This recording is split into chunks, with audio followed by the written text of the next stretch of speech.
decisiva para saber qué constelación aparece en el horizonte en determinado sitio o qué astro parece girar allí eternamente alrededor del polo celeste, no es la longitud geográfica de un lugar, sino su latitud. Y la latitud de América Central, donde naciera la astronomía sin telescopio en el Nuevo Mundo, es casi la misma de Egipto.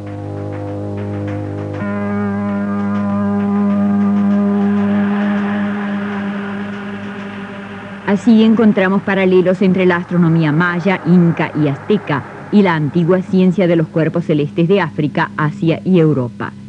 Ello ha alimentado la sospecha de que pudieron haber existido contactos culturales a través de los océanos, aún antes de Colón e incluso antes de los vikingos. Sin embargo, la sospecha no ha podido ser hasta hoy comprobada científicamente. Cierto es que no poseemos explicación plausible alguna para, por ejemplo, la súbita aparición de la cultura olmeca en las junglas de Yucatán alrededor del año 2000 antes de nuestra era. La cultura olmeca fue de una grandiosidad estética sin precedentes y casi sin sucesores de las civilizaciones posteriores, y tampoco tuvo paralelos en cultura alguna del Viejo Mundo. La astronomía protohistórica de la región realizó un admirable desarrollo autónomo.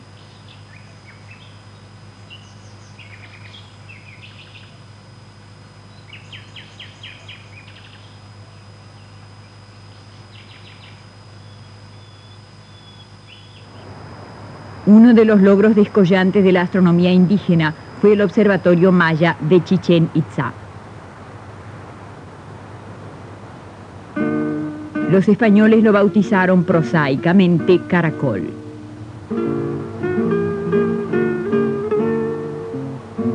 El caracol estaba consagrado al dios maya del viento y despierta inmediatamente asociaciones con el templo azteca dedicado al mismo dios, cuyos secretos no han sido descifrados aún. Los mayas anotaron sus observaciones.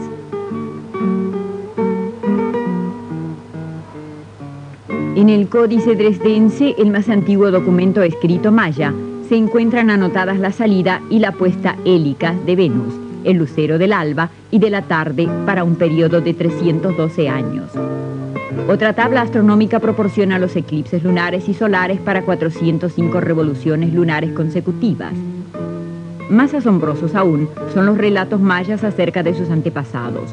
En el libro sagrado Chiqué Popol Vuh se menciona a una cultura infinitamente antigua que conocía las nebulosas y todo el sistema solar. Los integrantes de la primera raza, afirma el Popol Vuh, estaban en condiciones de saberlo todo. Investigaron los 4 ángulos del horizonte, los 4 extremos de la bóveda celeste y la faz redonda de la Tierra.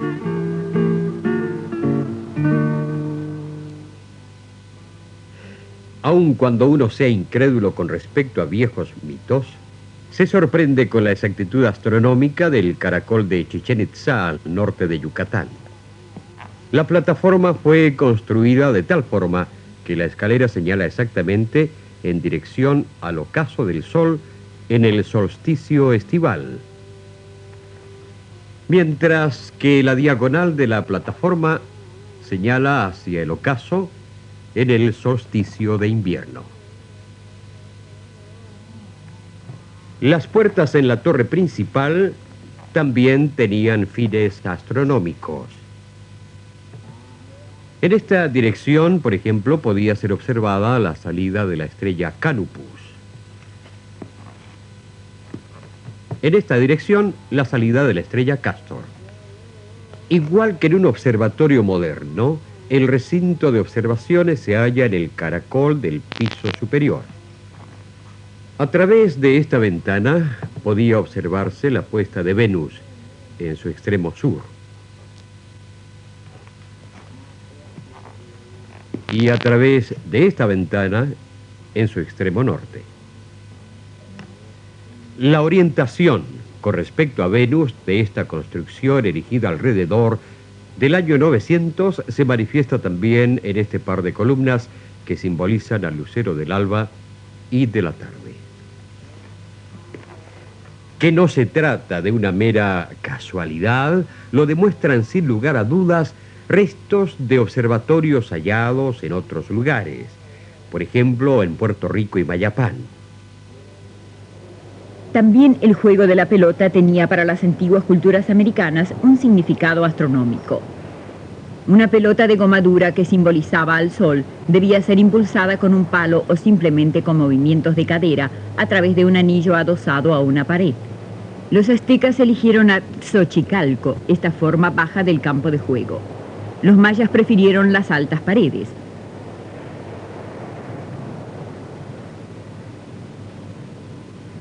Este es el campo de juego de Chichén Itzá, con el aro adosado a la pared. Desde un pequeño templete observaban el juego los sacerdotes, quienes hacían seguramente de jueces. Los grabados en las paredes que circundaban la cancha representan el juego y sus reglas.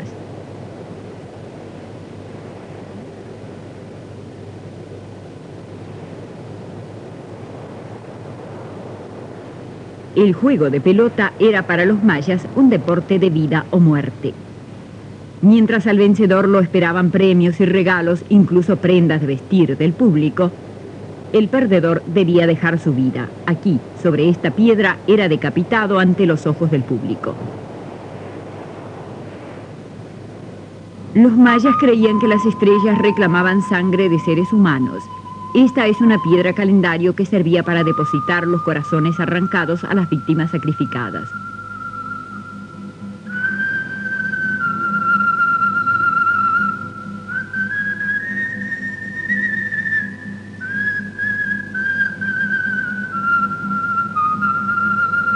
El temor de los mayas a un inminente fin del mundo siguió creciendo y también aumentó sin interrupciones el número de víctimas humanas, de tal forma que ya no pudieron ser más reclutadas del propio pueblo. Los mayas iniciaron entonces sangrientas guerras para ofrecer a las estrellas la hecatombe, el sacrificio ritual de los prisioneros, un proceso que finalizará con la autodestrucción del reino maya.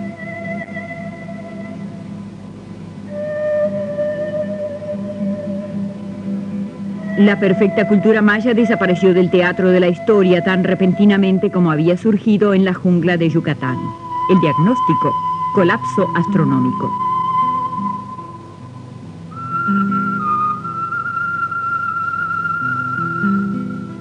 La civilización maya se sometió al dictado de sus propios calendarios, como no lo hizo ninguna otra cultura en la historia de la humanidad. Los mayas desarrollaron una cuenta mágica del tiempo que comenzó a devorar su futuro como un reloj de muerte.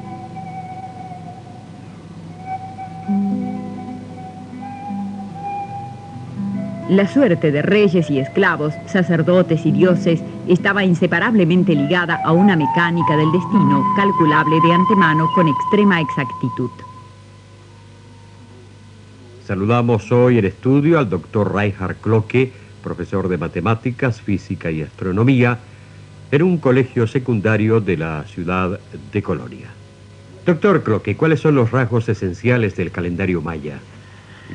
Típicos del calendario maya son diversos ciclos de tiempo, que avanzan independientes unos de otros y siempre en la misma forma. El sistema puede ser muy bien explicado utilizando ruedas dentadas, tal como estas que tenemos ahora en el estudio. En la rueda interior se encuentran los números correspondientes a los días. La numeración se efectuaba por medio de puntos para las unidades y de una raya para el 5. Este es, por ejemplo, el número 13. Luego viene nuevamente el 1. ¿Por qué justamente 13? Sin duda, el número 13 era muy importante para los mayas. ¿A qué se debe? No lo sabemos con exactitud. Lo que sí sabemos es que el 13 era de suerte para el pueblo maya y no de mala suerte como en nuestros días. En la siguiente rueda se hallan los nombres de los días. Existían 20 días. El primero era Imix, el dios de la tierra. Y el último, Ajau, que era el dios del sol. Los días correspondían siempre a un dios en particular. Sí, y asimismo las cifras. Tanto los números como los nombres eran divinos. Aquí tendríamos, por ejemplo, el día 4 Ajao.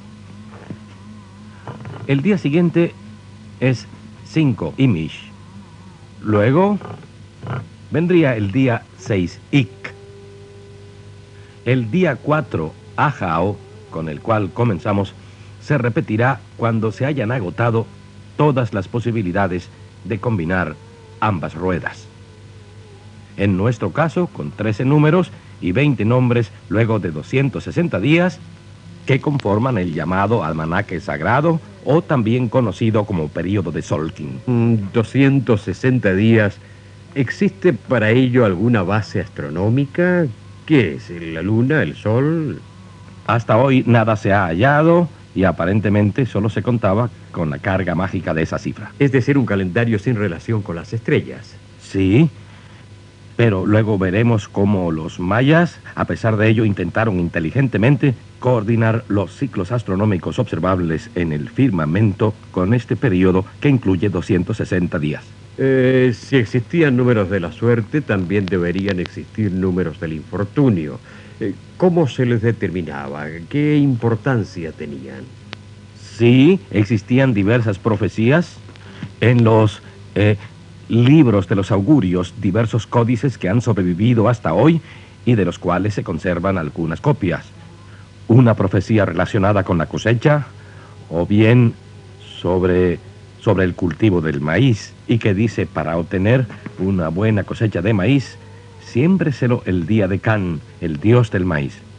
Otra profecía, o quizás sería mejor decir un consejo, decía: se debe evitar la boda con un hombre nacido en un día Ok. Ese era el llamado día del perro, y tal hombre abandonará la casa con frecuencia. Las predicciones no se diferencian mucho en esencia de los vaticinios que leemos en los calendarios de nuestros días. Sí, pero en lo que se refiere al número de aciertos, no contamos con estadísticas. Bien, en la siguiente rueda encontramos la representación de los días del año básico de 365 jornadas. Allí nos movemos entonces en un plano astronómico. Se trata de un año solar. Tenemos así casi el año solar, que es algo más largo que 365 días. Aquí nos encontramos en el último de los 18 meses utilizados por los mayas, en el mes de Kumhu, simbolizado con este jeroglífico. Se contaba entonces en la misma forma que conocemos de la numeración de los días, tal como es en el presente. Este dato es, por ejemplo, 10 Kunhu, y la fecha completa debe leerse, entonces, 6 Ik y 10 Kunhu. Aquí debemos seguir el principio de la rueda dentada. Antes de que vuelva esta combinación, deberán surgir todas las demás. Sí, pero como aquí tenemos nosotros un factor común, que es de 360, 260, sí, 260, no necesitamos esperar mucho. Bastan entonces 52 vueltas de esta gran rueda para obtener la misma fecha, es decir, 6 Ik, 10 Kunhu, que ya vimos. 52 vueltas son casi 52 años. 52 años, y con ello se habría completado el llamado ciclo calendario. Los mayas acostumbraban a fijar el acontecimiento para la posteridad construyendo determinadas columnas. El significado histórico de la fecha quedaba registrado en un gran cómputo del tiempo, numerando tan solo los días a partir de una determinada fecha cero. ¿Cuál era, doctor Cloquet, el interés de los mayas por la observación astrológica? Aquí permanecieron fieles al principio de los ciclos completos que, luego de algún tiempo, volvían al punto de partida anterior. Estos ciclos tenían que ser solo suficientemente grandes, de modo que todas las diversas fases observables del Sol, la Luna y Venus coincidieran con los diversos periodos del almanaque sagrado maya. En el caso de Venus lograron, por ejemplo, coordinar luego de 301 ciclos las fases del planeta con el almanaque tan exactamente que recién en unos 6.000 años se hubiera registrado una divergencia de más o menos un día. Un gran mérito intelectual. Muchas gracias, doctor Cloquet. También los aztecas conocían el calendario profético. El pueblo azteca era el que más leía y escribía en la América precolombina.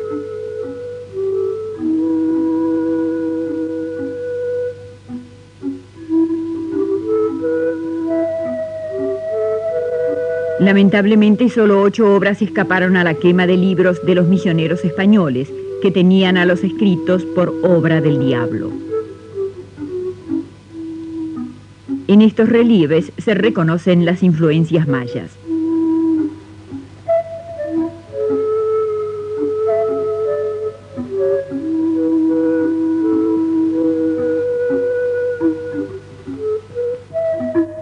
Adornan todavía en Xochicalco los restos de una pirámide, erigida aparentemente en relación con una reforma del calendario.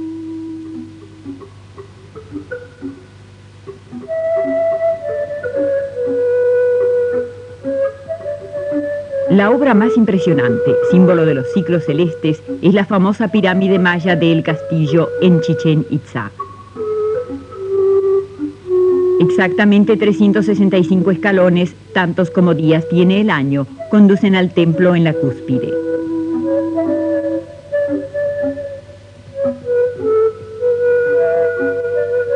El templo del dios Kukulcán se asienta sobre columnas con forma de serpiente de cascabel. Los cascabeles señalan hacia arriba, un símbolo de la deseada fusión de la tierra con el cielo. Las 4 esquinas de la construcción simbolizan los 4 puntos cardinales.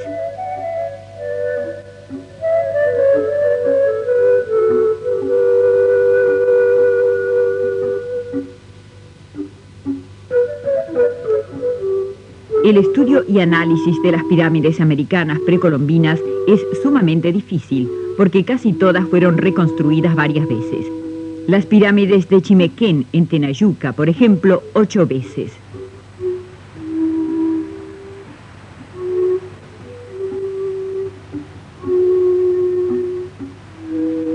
Cuando los calendarios mayas corrían sincronizados, es decir, cada 52 años, acechaba el peligro del fin del mundo. Si nada ocurría, los mayas agradecían a los dioses con la reconstrucción de las pirámides.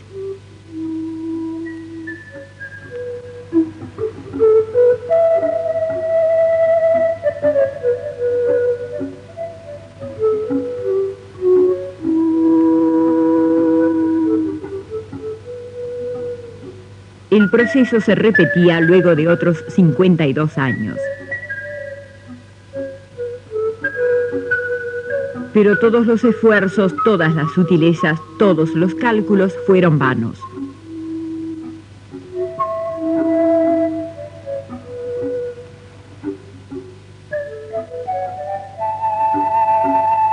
Cuando la catástrofe realmente se acercaba en la figura de los conquistadores españoles, que devastarían las culturas maya, inca y azteca, ningún calendario previno a los indígenas. Al contrario.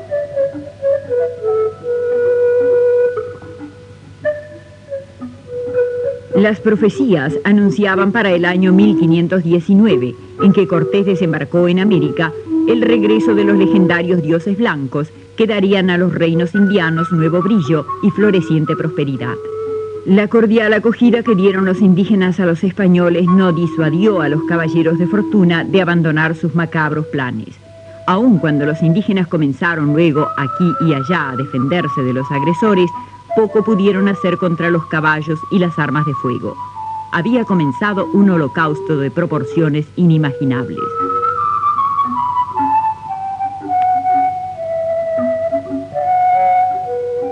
La población indígena se redujo en 150 años de 50 a 5 millones. Los indios que no murieron a manos de los soldados terminaron sus días en la esclavitud en las minas de oro de los nuevos amos. Tampoco los indígenas de América del Norte, aniquilados por el hombre blanco, tenían tan poco desarrollo cultural como afirmaron los conquistadores del oeste.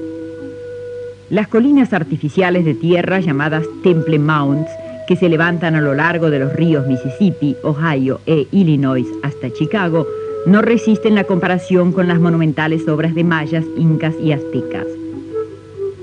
Sin embargo, las elevaciones se revelan, al estudiarlas con detenimiento, como no menos enigmáticas. No corresponden a la cultura de cazadores y recolectores hallada por los descubridores. Su antigüedad se calcula en por lo menos 1000 años. Junto a los esqueletos fueron encontrados objetos de metal, de cobre y de hierro, otro indicio de una etapa cultural superior. También existen bases fundadas para afirmar que sobre las colinas misteriosas, las Mystery Hills, se habían construido templos de madera orientados astronómicamente. Las 4 esquinas de los restos de la pirámide de Okmalyi, en Georgia, indican inequívocamente en dirección a los 4 puntos cardinales. Los dibujos en las colinas de las imágenes, en Ohio, adjudicados a la cultura Operwell en el año 200 de nuestra era y con raíces que van hasta el año 1000 antes de nuestra era, superan en sus dimensiones a las líneas en el desierto de Nazca. La Great Serpent, con sus 380 metros de largo y aproximadamente 6 metros de ancho, es la representación más grande del mundo de una culebra. Los Pieles Rojas no eran como los conquistadores del oeste los describieron. Para sus danzas del solsticio construían pabellones orientados astronómicamente. Las 28 estacas exteriores correspondían a los días del mes lunar. La entrada principal estaba orientada hacia el este. Las llamadas ruedas medicinales eran observatorios y constituidas por piedras dispuestas conformando diferentes estructuras. Algunas de estas con usos y orientaciones múltiples, por ejemplo, combinando la salida del sol con salidas celíacas de estrellas, y fueron probadas para las estrellas Rigel, Aldebarán y Sirio, con la cual los egipcios calculaban las crecientes periódicas del Nilo y el planeta Venus. En Chaco Canyon, finalmente, alrededor de Pueblo Bonito, dibujos en la piedra casi idénticos hacen suponer que los astrónomos indígenas habían observado la supernova de 1054, que hoy conocemos como nebulosa de Cáncer, un suceso celeste que conocíamos solo de fuentes chinas. La obra más sorprendente de la astronomía indígena es seguramente este observatorio solar del pueblo de los Anasazi, descubierto y descifrado recientemente en Chaco Canyon, Nuevo México. Detrás de 3 losas de piedra aquí arriba, partidas y colocadas delante de las rocas, de tal forma que toda la instalación está orientada hacia el sur, se hallan 2 espirales grabadas en la roca. Una más grande y algo escondida y una pequeña, sobre la que se proyectaba la luz del sol, pudiéndose leer sobre ella los más importantes datos solares, como por ejemplo los solsticios de verano e invierno y los equinoccios de primavera y otoño. Algo absolutamente novedoso.